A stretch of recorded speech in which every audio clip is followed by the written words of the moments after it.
фарзона наимова сокини 30 солаи шаҳри ҳисор се кӯдаки беморашро ба танҳоӣ парасторӣ мекунад. ӯ мегӯяд маҳз бемории фарзандон ки ба табобати доимӣ ва дарёфти хун ниёз доранд сабаби ҷудо шудани ӯ аз шавҳараш гашт. ҳар сеш духтаранд, ҳар сеш беморӣ ҳамин хун доранд, тромбосит.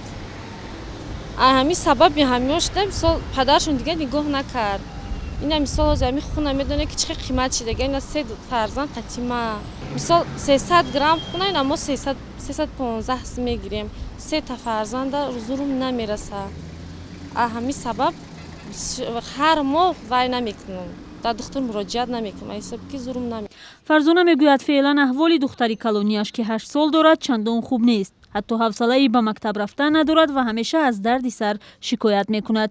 аммо аз гаронии арзиши табобат ва хун наметавонад ӯро дар бемористон бистарӣ кунад. мисли фарзона садҳо хонаводаҳое ҳаст ки барои табобати наздикон ба хун ниёз доранд ва ба хотири камбағалӣ дар шабакаҳои иҷтимоӣ аз сокинон кӯмак хостаанд.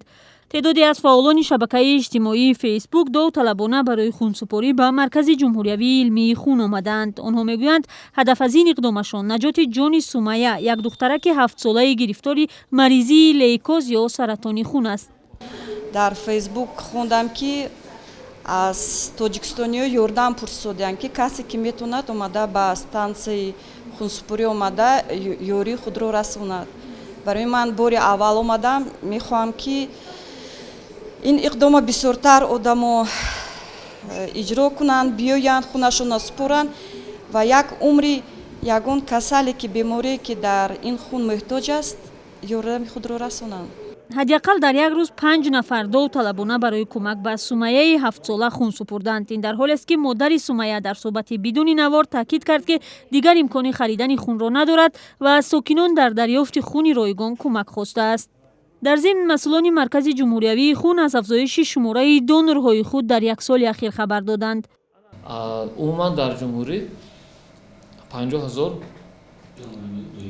50,000 دونوران همه ساله خون میسپرند. سال گذشته 43,890 بود، من رقم به یادم هست. همین 38,000 بود سال پیشتر. همین شماره 3-4,000 زیاد میشد. سبب افزایش دونورهای خون در کشور را مسئولین مرکز در تبلیغ منفعت‌های خونسپاری و بلند رفتن ارزش خون می‌دانند. وابسته به همین خراجاتی که برای تامین بی‌خطری 100% خون را تامین می‌نماید، وابسته به همین مقداری مبلغی جزئی خون از 80 تا 100 میلیلیتر تا 100 سومون برای 100 میلیلیتر وابسته به نمود جزئی خون پیش‌بینی شده است. سبب تا حدود 15% افزایش یافتن خون و جزهای آن در مؤسسه‌های طبی کشور را مقامات مرکز جمهوری علمی خون افزودن مواد خراجات برای کارکرد، پولویدن و بی‌ضررگردانیدن جزهای خون عنوان کردند.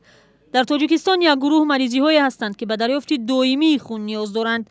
گروه خردی از این تعداد مریضان از طریق سازمان‌های جمعیتی و خیریوی به خون رایگان دسترسی دارند، اما دیگر مریضان در صورت پیش آمدن ضرورت دریافت خون دونوری مجبورند به هر قیمت آن را خریداری نمایند.